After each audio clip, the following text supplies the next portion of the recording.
Bismillahirrahmanirrahim. Assalamualaikum warahmatullahi wabarakatuh. Saudaraku pemirsa MTA TV, channel terpilih dan pendengar dimanapun Anda berada. Puji syukur Alhamdulillah senantiasa kita panjatkan kehadirat Ilahi Robbi Allah Subhanahu wa Ta'ala, Tuhan seluruh alam. Alhamdulillah senang rasanya ya di Ahad pagi hari ini saya Lukman dapat hadir kembali membersamai Anda dalam sajian program unggulan Fajar Hidayah. Mari kita awali aktivitas pagi kita dengan menyimak nasihat-nasihat dari ayat-ayat Allah yang insya Allah di pagi hari ini kita akan dibersamai oleh Ustadz kita, narasumber Ustadz Heri Suryanto SEMM yang sudah hadir di studio MTA TV. Kita sapa dulu beliau pemirsa. Assalamualaikum Ustadz. Waalaikumsalam warahmatullahi wabarakatuh. Kabar baik dan sehat hari ini Ustadz? Alhamdulillah, jangan sehat. Diusahakan sehat saja. Meskipun sepertinya cuaca akhir-akhir ini saja ya, agak kurang bersahabat ini seperti ya. Betul. Naik turun sehingga ya perlu ekstra berhati-hati saja untuk menjaga pola makan, pola istirahat dan juga tentu berolahraga saja. Berolahraga. Dan untuk Anda ya saudaraku pemirsa dan juga pendengar, kami ajak Anda nanti untuk bisa bergabung ya, berkonsultasi bersama Ustadz Widodo Heri Suryanto.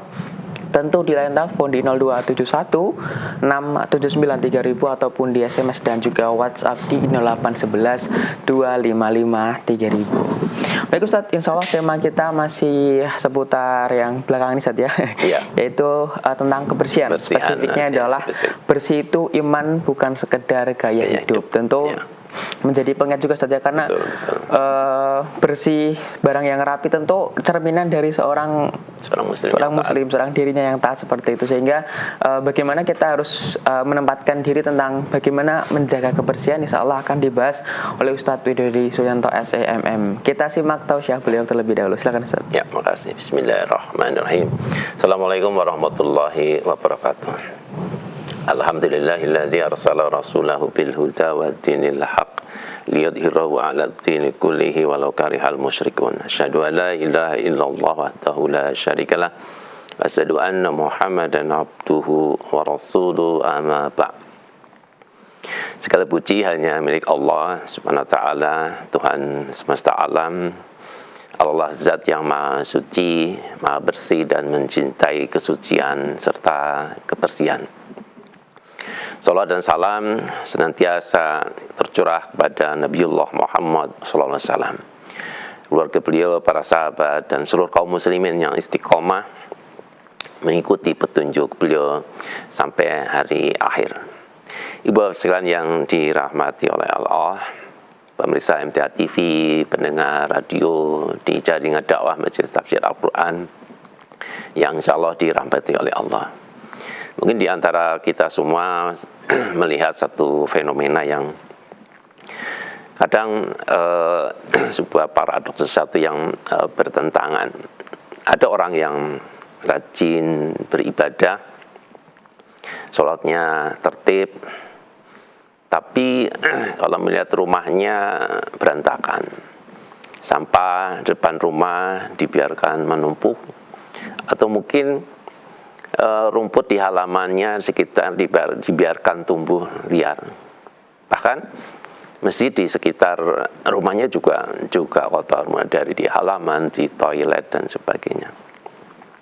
Atau sebaliknya ada juga orang yang mungkin dari sisi penampilan glowing, itu kalau bahasa anak sekarang wangi, kendaraannya kinclong, rumahnya rapi, tapi hatinya penuh iri, dengki, suka ghibah dan riya. Itu dua kondisi yang berkontradiksi. Nah, kira-kira mana yang lebih dekat dengan ajaran Islam? Ya tentunya idealnya rajin ibadah, juga bersih hatinya, bersih fisiknya. Itu yang ideal. Nah, Islam adalah agama yang sangat memperhatikan kebersihan. Bahkan kebersihan menjadi salah satu ciri yang membedakan kehidupan seorang muslim dengan kehidupan orang yang jauh dari tuntunan.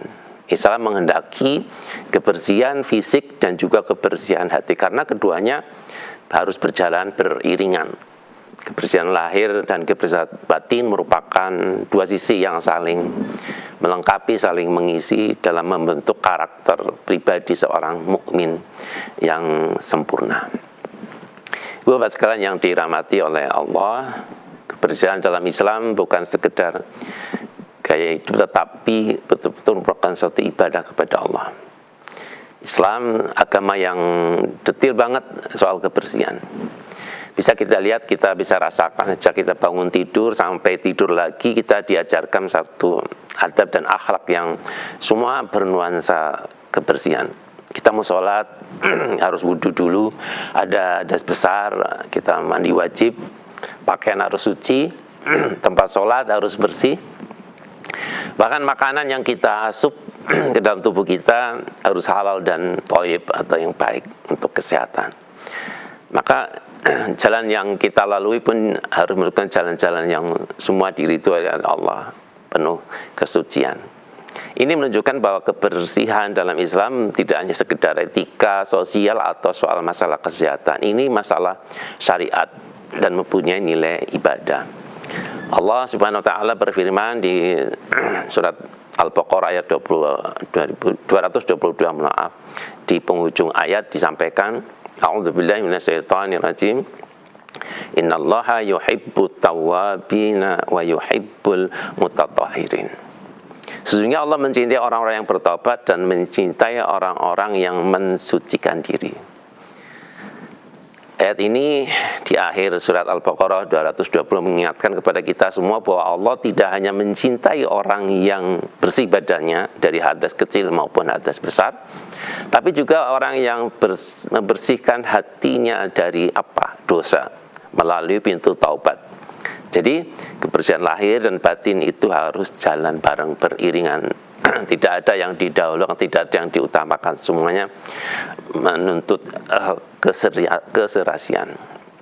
Nabiullah Muhammad SAW, Nabi yang insya Allah menjadi suri tauladan bagi kita semua, menyampaikan di dalam satu hadis riwayat Muslim juz 1 halaman 203, hadis nomor 1, intinya adzuruhu syatrul iman. Bersuci adalah separuh dari iman, separuh dari iman. Maka para ulama menjelaskan bahwa banyak ibadah yang kita lakukan, khususnya terutama misalkan sholat, tidak sah tanpa ada kesucian, toharoh. Jadi kalau kita menjaga kebersihan, artinya kita menjaga separuh dari iman kita. Maka Rasulullah SAW membentuk masyarakat menjadi satu masyarakat yang kebersihan itu menjadi karakter. Rumah kaum muslimin dibersihkan, masjid dijaga kesuciannya, dan jalan-jalan dipelihara dari sesuatu yang mengganggu. Dan hati kaum muslimin pun dibersihkan melalui zikir, melalui ilmu dan taubat itu sendiri. Masyarakat yang bersih, lahir dan batin, harapannya lahir sebuah peradaban Islam yang dihormati di dunia. Maka bagi kita sebagai muslim yang taat, mari kita bersihkan hati kita, bersihkan fisik kita, bersihkan lingkungan kita. Rasulullah SAW menjadi teladan bagi kita semua di dalam menjaga kebersihan. Jadi kalau ingin melihat Islam bagaimana menjaga kebersihan, Islam mempraktekkan kebersihan. Lihatlah Rasulullah SAW. Beliau tidak hanya menyampaikan di dalam dakwah-dakwah beliau, tetapi action sendiri beliau. Misalkan beliau senantiasa bersiwak, kalau kita bahasa kita mungkin bersikat gigi. Senantiasa menjaga kebersihan, kerapihan, serta akhlak yang baik. Dan menghargai orang-orang yang terlibat di dalam kebersihan. Contoh Rasulullah SAW terkait dengan siwak, hampir tidak pernah meninggalkan siwak, terutama hendak sholat, masuk rumah, bangun tidur, bahkan membaca Al-Quran. Beliau bersabda di dalam satu hadis, sekiranya tidak akan memberatkan umatku atau memberatkan manusia, tentu aku perintahkan untuk bersiwak pada setiap akan sholat. Hadis riwayat Bukhari. Kalau tidak memberatkan, Nabiullah Muhammad SAW akan memerintahkan kepada kita untuk mewajibkan sikat gigi setiap saat mau sholat. Ini menunjukkan betapa pentingnya kebersihan, khususnya mulut dalam Islam. Mulut yang bersih harapannya akan bikin nyaman orang lain, tetapi juga merupakan bentuk penghormatan kita sebagai hambanya Allah ketika kita akan bermunajat kepada Allah. Juga menjaga kebersihan dan kerapian sebagai akhlak dari beliau sallallahu alaihi wasallam. Di dalam satu hadis dari Aisyah, ia berkata, dahulu Nabi sallallahu alaihi wasallam suka mendulurkan sebelah kanan dalam memakai sandal, bersisir, bersuci, dan segala urusannya. luar biasa Rasulullah SAW dalam keseharian. Dia hadis riwayat Bukhari juz 1 halaman 50 disampaikan di sini bahwa ada adab setiap melakukan sesuatu dimulai di sebelah kanan, mulai memakai sandal, bersisir, bersuci dalam segala urusannya. Ada adab di sini yang menunjukkan bahwa urusan kebersihan dan kerapian Nabi SAW selalu memperhatikan. Kebersihan ada bagian dari kesempurnaan akhlak beliau SAW. Ini bisa kita jadikan teladan bagi kita semua. Demikian juga Rasulullah SAW sangat menghargai orang-orang yang berkecimpung di bidang kebersihan.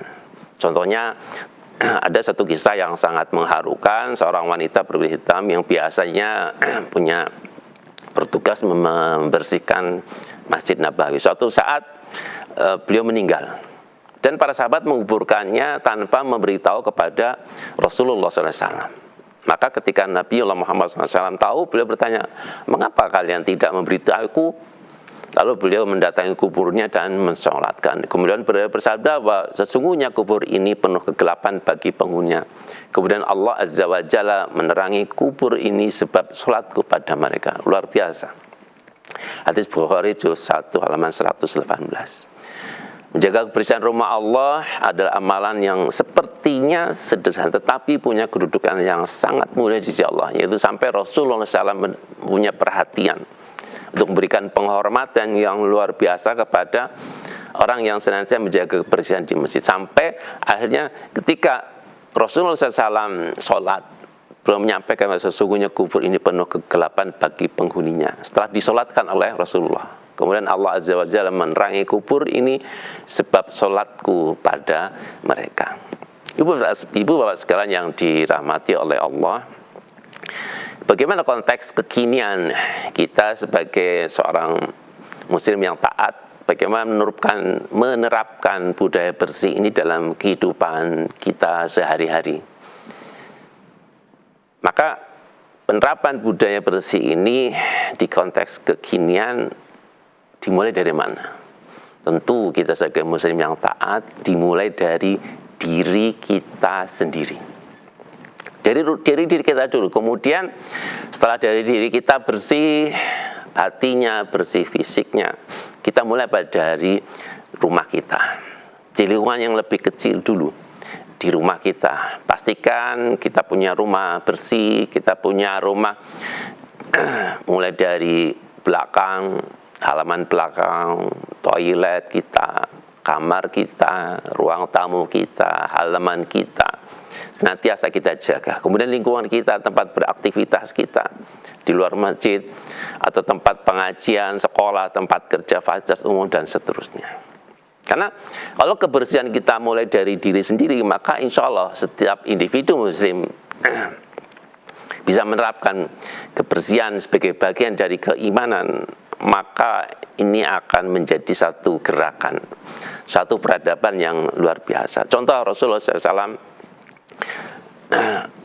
menyampaikan satu wahyu di dalam Al-Quran surat Al-A'raf ayat 31, di situ disampaikan Allah berfirman, A'udzubillahi minasyaitonirrajim, ya bani Adama khudzu zinatakum inda kulli masjidin. Disampaikan bahwa wahai anak Adam, berarti untuk semua manusia, pakailah pakaianmu yang indah setiap kali memasuki masjid.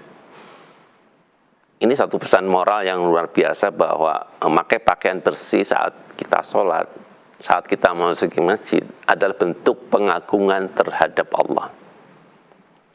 Jadi kalau kita, mohon maaf, kita ketemu bos kita di tempat kerja kita, atau kita mau ketemu pejabat atau orang yang kita segani, kita memakai pakaian yang rapi, bersih, serasi. Masa kalau kita mau ketemu dengan Allah, kita pakai baju seadanya, yang tidak rapi, yang bersih. Tentu ini bukan satu akhlak. Maka kalau kita merujuk kepada surat Al-A'raf 31, itu satu bentuk pengagungan. Pakailah pakaianmu yang indah setiap kali memasuki masjid, setiap kita mau beribadah kepada Allah. Rumah yang bersih, yang rapi harusnya menjadi ciri khas keluarga muslim. Dan bisa menjadi panutan bagi lingkungan sekitarnya. Tapi tanggung jawab siapa itu? Apakah seorang ayah, seorang ibu, bapak, atau ibu, anak-anak, atau diserahkan kepada asisten rumah tangga? Kebersihan dan kerapian rumah tangga harusnya menjadi tanggung jawab semua penghuni rumah keluarga muslim. Selain menjaga kebersihan diri, Rasulullah SAW sebagai teladan kita semua memperhatikan kebersihan tempat tinggal beliau. Aisyah radhiyallahu an, istri beliau menceritakan bahwa Rasulullah SAW membantu pekerjaan keluarga di rumah. Dari Al-Aswad ia bertanya kepada Aisyah, apa yang Nabi SAW lakukan ketika berada di tengah keluarganya? Aisyah menjawab, Rasulullah SAW biasa membantu pekerjaan keluarganya di rumah. Jika telah tiba waktu salat, beliau berdiri dan segera menuju sholat. Hadis riwayat Bukhari nomor 6039. Ibu bapak sekalian yang dirahmati oleh Allah, bahwa bentuk bantuan beliau Rasulullah SAW di dalam membantu urusan pekerjaan di rumah tangga, merapikan dan menjaga kebersihan rumah, ini menunjukkan menjaga kebersihan rumah bukan hanya tugas salah satu anggota keluarga, misalkan pada ibu, kepada istri, tetapi menjadi tanggung jawab bersama semuanya orang yang ada dalam penghuni rumah tersebut. Juga kebersihan tempat ibadah, tempat pengajian. Mungkin fenomena yang menarik bisa kita lihat, ibu bapak sekalian, pada sholat Id, selesai sholat Id atau selesai pengajian, berserakan mungkin sampah plastik, box snack, botol air mineral, berserakan di mana mungkin kertas koran yang biasa buat alas untuk sholat Id misalkan. Ini tentunya bukan satu contoh yang baik, karena ada jejak kita sebagai orang yang habis pengajian, habis sholat Id dan sebagainya, sampah berserakan dan kita abaikan. Padahal umat Islam yang beriman tentunya akan senantiasa menjaga kebersihan, karena tuhuru syatrul iman, kebersuci adalah separuh dari iman. Maka tidak pas bagi kita kalau kita datang ke tempat pengajian, kemudian kita bawa botol minuman, bawa kotak snack. Maka setelah selesai pengajian, hadir dalam satu majelis ilmu, di mana saja, jangan kita nyampah. Buanglah sampah pada tempat sampah. Jangan kotori tempat ibadah, jangan kotori tempat pengajian kita. Jangan kita tinggalkan sampah. Kalau kita nyampah, tentunya bukan akhlak yang baik. Kalau kita tidak mendapatkan tempat sampah, maka kantongi sampah. Masukkan dalam tas kita, kemudian buang di tempat sampah kalau kita nanti menemukan. Maka mulailah diri sendiri, mulailah sekarang dan seterusnya. Ibu bapak sekalian yang dirahmati oleh Allah, kalau itu dilakukan di rumah, di lingkungan, kemudian di tempat-tempat ibadah, kemudian tentunya akan menjadikan lingkungan kita, termasuk sekolah, jalan umum, tempat kerja dan sebagainya akan senantiasa bersih. Apalagi sekarang bulan Agustus, biasanya momen yang digunakan untuk menjaga lingkungan bersih dalam rangka menyambut hari kemerdekaan. Pak RT biasanya memberikan surat edaran untuk kerja bakti kebersihan di lingkungan masing-masing. Bahkan di dalam satu hadis, menyingkirkan gangguan dari jalan adalah termasuk dari sedekah. Menyingkirkan gangguan dari jalan adalah termasuk sedekah. Hadis riwayat Bukhari juz 3 halaman 103. Gangguan di sini di zaman sekarang ya mungkin sampah plastik, pecahan kaca atau genangan air, genangan oli di jalanan.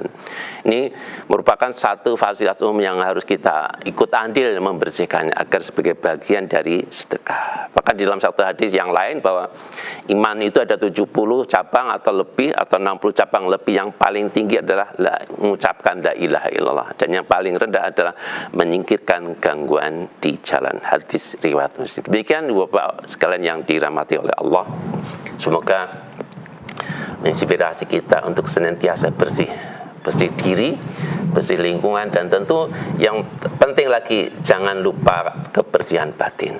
Hindari sifat-sifat karakter orang-orang yang senantiasa kotor hatinya. Jaga kebersihan kita, jaga hati kita. Di surat Al-Baqarah sudah saya sampaikan, innallaha yuhibbut tawwabina wa yuhibbul mutatahhirin. Sungguhnya Allah mencintai orang-orang yang bertobat dan mencintai orang-orang yang mensucikan diri. Demikian, semoga menginspirasi kita semua di pagi hari ini. Terima kasih. Baik, terima kasih Ustadz Widodo Suryanto atas tausiah yang disampaikan.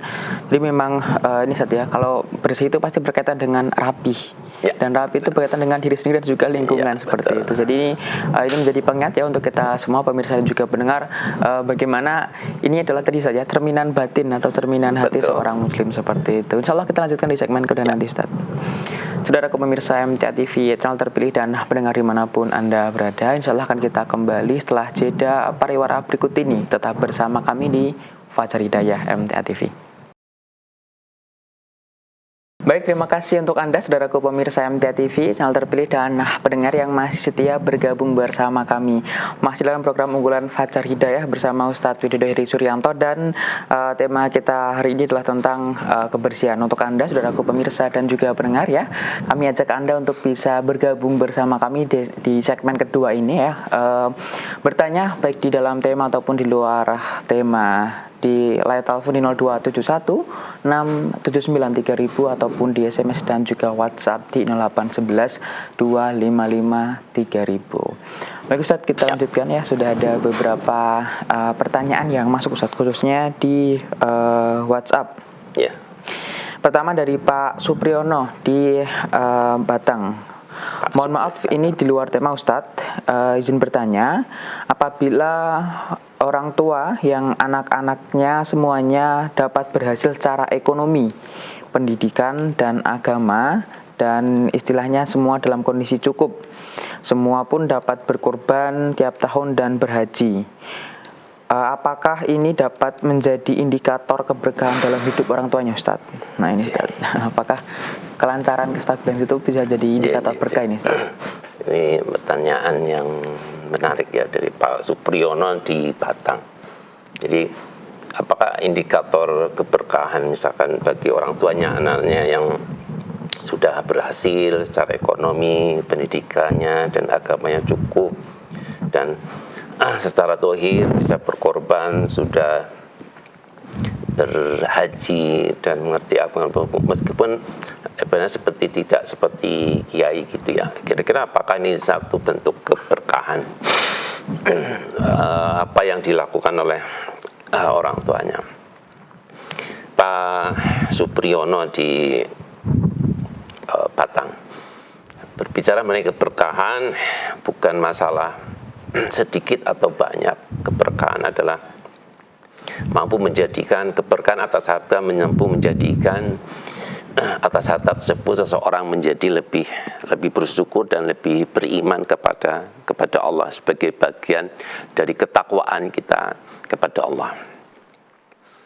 Meskipun sedikit mencukupi, kemudian kita mampu tetap menjaga keimanan dan ketakwaan, itu sesuatu keberkahan juga.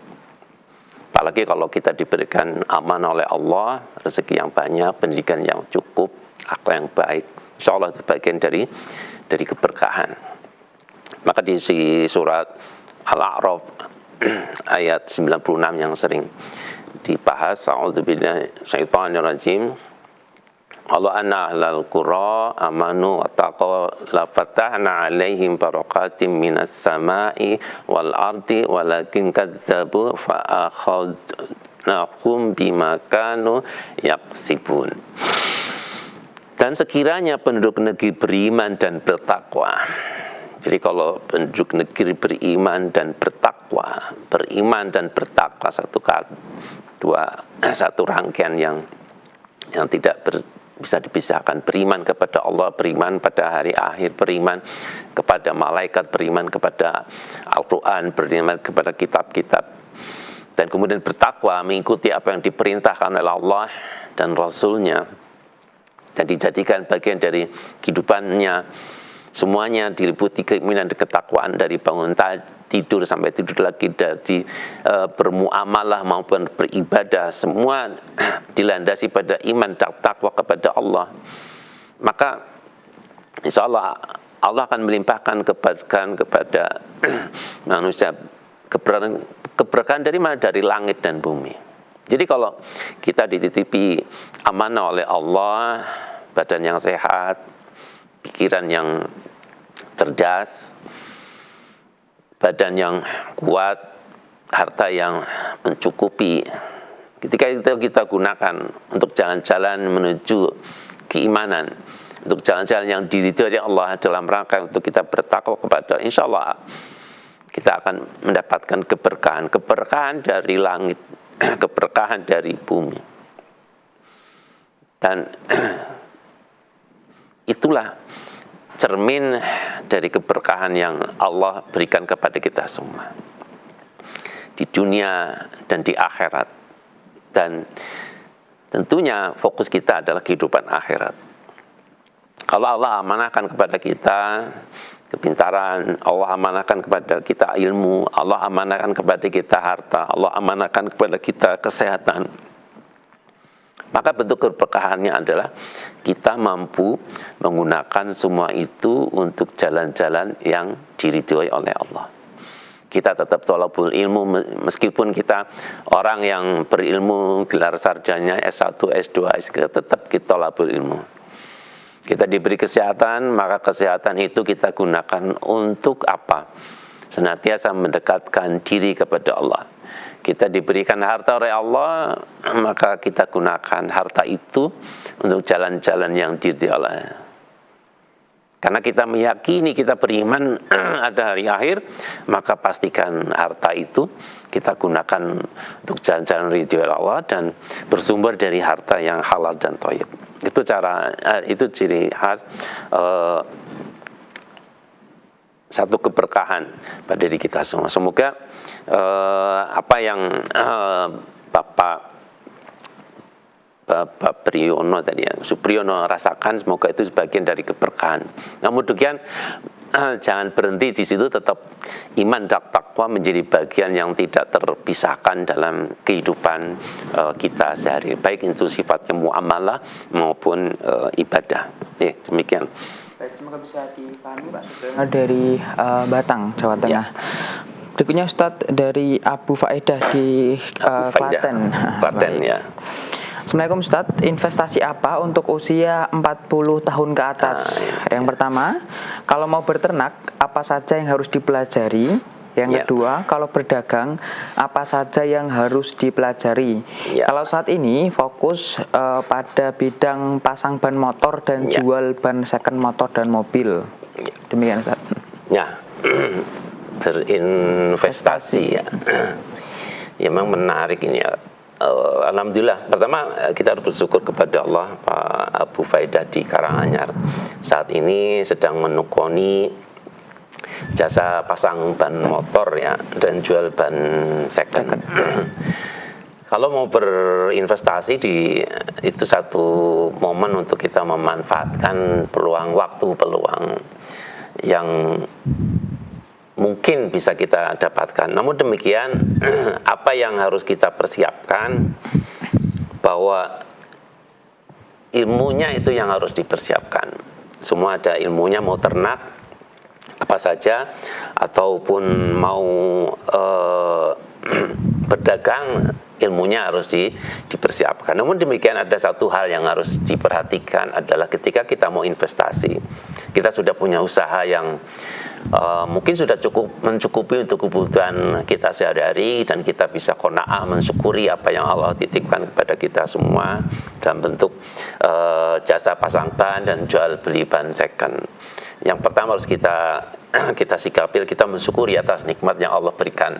Di zaman yang sulit seperti ini, kita masih punya maisha, masih punya penghasilan, maka itu harus kita syukuri. Itu poin penting yang mesti harus ditanamkan dalam diri kita. Kemudian yang kedua, pastikan bahwa kita punya tabungan untuk sebagai cadangan. cadangan darurat kalau ada hal-hal yang emergensi, misalkan kita sakit atau usaha kita bengkel kita ada musibah, minimal 6 sampai 12 kali pengeluaran kita. Itu dulu yang harus ada. Kemudian kalau kita mau mengembangkan usaha, pahami resikonya. Karena semua usaha, semua investasi itu ada ruginya. Kita jangan mikir untungnya tok, tapi kita juga harus mikir risikonya. Maka tadi saya sampaikan harus ada, siapkan dana darurat untuk biaya hidup kita selama 6 bulan atau 12 bulan. Itu agar supaya apa? Kita nanti kalau investasinya bukan gagal tapi tidak sesuai dengan apa yang diharapkan, kita tidak kelimpungan untuk mencukupi kebutuhan kita sehari, minimal dalam 6 bulan atau 12 bulan. Kemudian yang berikutnya, modal dari investasi tadi untuk beternak atau berdagang jangan bersumber dari hutang. Gunakan dana sendiri dari hasil kita nabung, dari hasil kita nyelengi dan sebagainya, atau kita mungkin dapat warisan atau jual aset, tetapi jangan sekali-kali memulai usaha itu dari hutang. Karena kalau memulai dari usaha dari hutang, hasil belum tentu, tetapi kewajiban nyicil utang sudah pasti. Itu yang harus diperhatikan. Kemudian ilmu apa yang harus dipelajari? Nah, terkait dengan ternak tentu harus dipelajari. Kita pengen ternak apa? Ternak ayam, ternak bebek, ternak sapi, ternak kambing, atau ternak lele dan sebagainya. Kalau ternak ayam, mau ayam bertelur atau ayam berdaging. Kalau kambing mau dari kecil atau cempe atau penggemukan dan sebagainya, itu pelajari. Juga ilmunya harus kita pelajari, bagaimana cara menyiapkan kandang, bagaimana obatnya, dan lebih penting lagi adalah nanti jualnya kemana. Dan lebih gampang lagi kalau mau belajar itu adalah kita silaturahmi, kita bermain kepada teman yang sudah menggeluti usaha tersebut.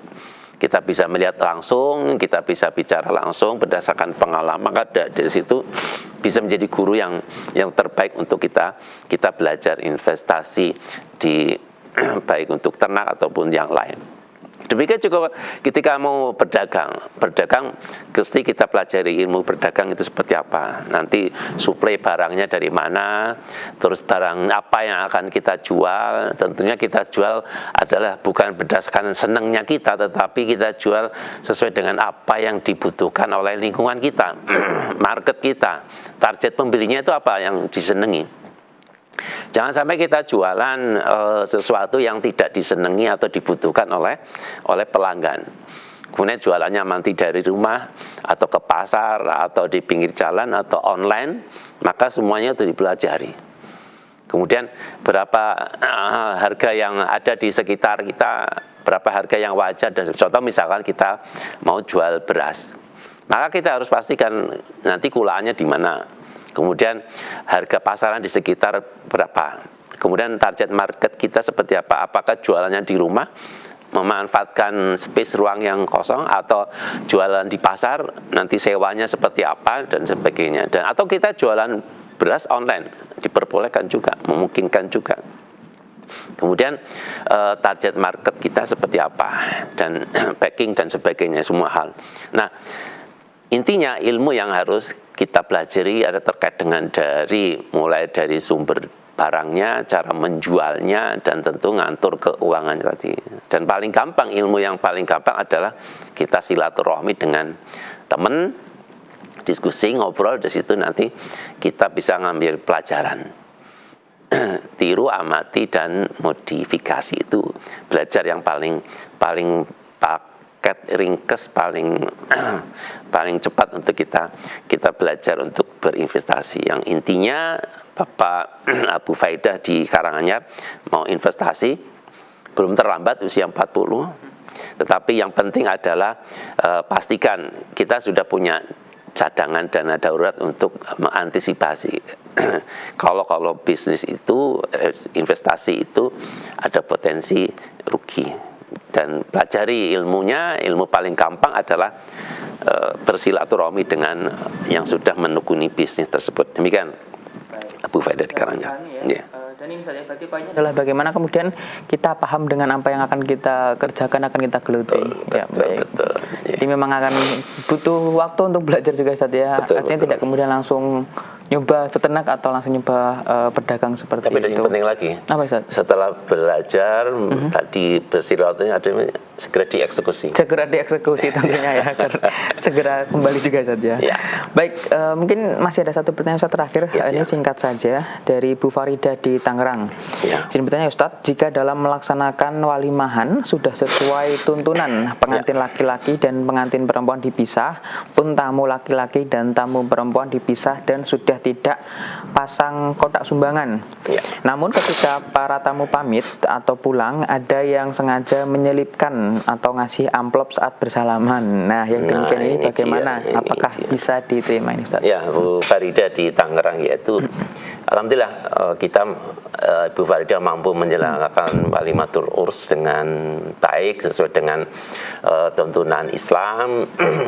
Pengantin sudah dipisahkan pelaminannya laki-laki dan perempuan, tamu juga sudah dipisahkan laki-laki dan perempuan, semua yang terlibat di dalam acara walimatul urs juga sudah dipisahkan. Yang ladeni itu, yang ladeni laki-laki untuk laki-laki, perempuan untuk perempuan semua insyaallah. Dan juga sudah tidak memasang kotak sebagai simbol menerima sumbangan. Itu satu praktek walimatul urs yang sesuai dengan akidah syariah kita, karena walimatul urus adalah rasa syukur sebagai pengumuman atas pernikahan anak-anak kita. Kita mengundang tetangga, kita mengundang sekitar untuk meminta didoakan. Maka tidak pantas kalau di dalam walimatul urus kita meminta disumbang. Bentuk dari meminta disumbang adalah kita pasang kotak, atau kita kalau tren sekarang pasang kris, mungkin nomor rekening dan sebagainya, itu simbol bahwa kita meminta sumbangan. Yang kita minta adalah dari para tamu adalah meminta didoakan agar keluarga pengantin mendapatkan jadi keluarga sakinah mawadah warahmah. Alhamdulillah itu sudah dilakukan, ikhtiar sudah dilakukan. Nah, masalahnya adalah begitu selesai acara ada yang salam tempel gitu kan.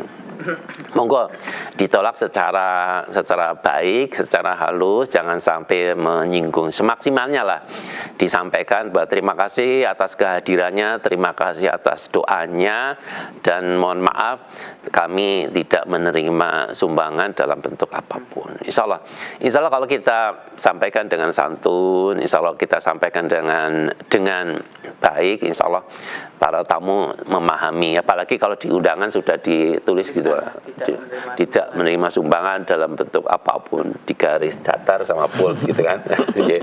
Ya gitu.